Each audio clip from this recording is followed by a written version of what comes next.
natin si dumaan sa ganitong eksena. Do, re, Mi. fa, sol. Ay, medyo flat ka doon. Flat ka doon, Hindi ako kuya. flat, sharp. Sharp ako, Hindi, flat ka Flat ba, doon. flat? Flat ka doon, kuya. Pero naalala nyo, di ba? Or baka naman katulad kayo nitong ating mga Mars na nanghihingi ng tulong para sa kanyang bagets. At ito ang question niya. Mga Mars and Pars, patulong naman sa assignment ng anak ko. Hindi talaga kasi ako masyadong gifted pagdating sa music. Ano raw ba ang pagkakaiba ng whole note, half and quarter note? Tapos kailangan din daw nilang mag-identify kung paano maglagay ng notes sa isang staff on a key of C. Naku, nakakahilo, no? Paano nga ba ito? Okay, alam mo, na-gets ko rin ang pagkalito ni Mars dahil pati ako litong-lito rin ako dito at matutulungan ka namin dyan kasama ng ating guest music teacher. She's a choral conductor and junior high school music teacher at the UP Integrated School. Please welcome Teacher Leah Diokino. Hi, Teacher Hi, Leah! Teacher Leah! Hello po. Good Wow, UPIS!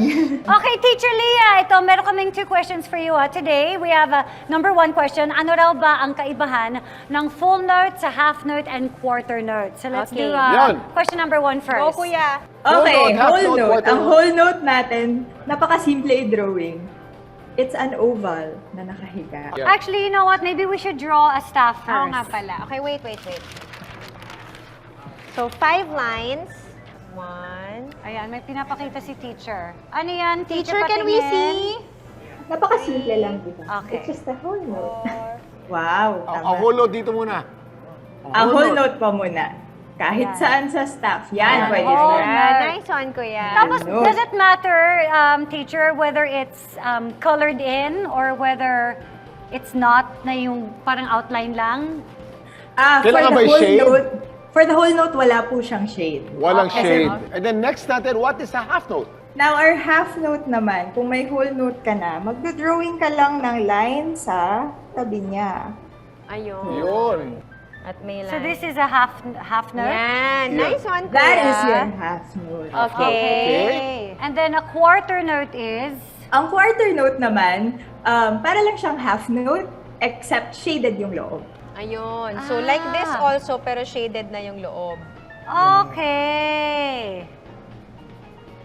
Nice Okay. one, kuya. Alright, so, Teacher Leah, ano yung tawag dun sa note na mukha siyang half note or quarter note, pero para siyang may tail sa taas? Ang tawag po doon ay eighth note. Pagka isa yung tail niya, eighth note siya. Okay. Pagka dalawa, 16th note. 16th, and then, Yes. hanggang And dalawa then lang 30 yun. second. 30 second yung Yeah, tatlo. yung pagtatlo, Parang may yes. wave na ganon. Oo. Okay. Yes. Teacher Leah, paano naman ma-identify yung sounds ng whole note, half note, tsaka quarter note? Oo. Or yung length of, yung beat niya? Sa 4/4 muna. 1, 2, 3, 4. Ano po ang whole note sa 4/4? Sa 4/4, 4 na bilang po ang haba. Ang whole ng note. whole Okay. Yes. So ang Okay. half Oh, note di- naman, Pwede ko dalawa tayo lang. dito, Mars. Kalahati Okay, lang. oo, may Okay. natututunan Sa ako. 4/4 naman, ang half note is Sa 4/4, ang half note ay, kung ang whole note, dahil buo siya 4, Apat. ang So, half, 2 na lang. kalahati. So, 2. So ang do sa half note is do. Ganun lang. Yes. Okay. Do. At Yes, sa quarter so 2 note counts naman, Teacher Leah, Sa quarter note, isang bilang lang siya. isang Do. bilang na lang. Yeah. Do. Oh, wow!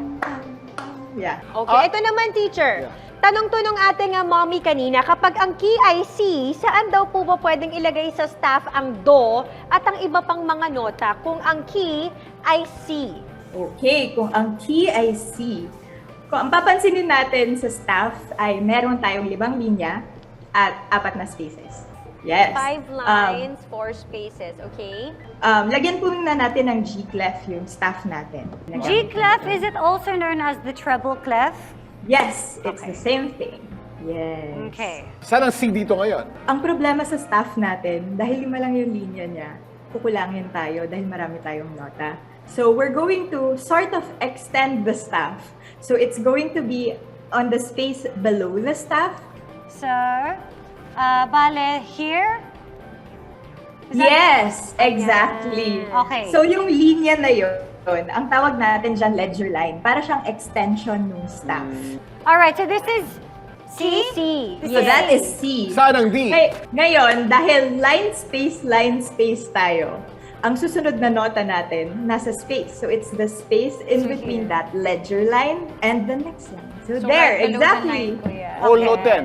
Okay. Yes, Yes. you can just write it as a whole note. And then the next one, our E or our me is on the line naman. Kasi galing tayo ng line, naging space, so line tayo ulit. Okay. Ayan. So parang it's just, parang parang siyang stairs. Half hanggang- note, half note, Yeah. half note. Yes, it's Yeah. just stairs. Okay, hanggang umabot tayo sa... Sa pinakatuktok. Hanggang umabot po kayo, hindi naman po sa pinakatuktok, sa second space, ay sa fourth, 1, 2, 3, third space, sorry.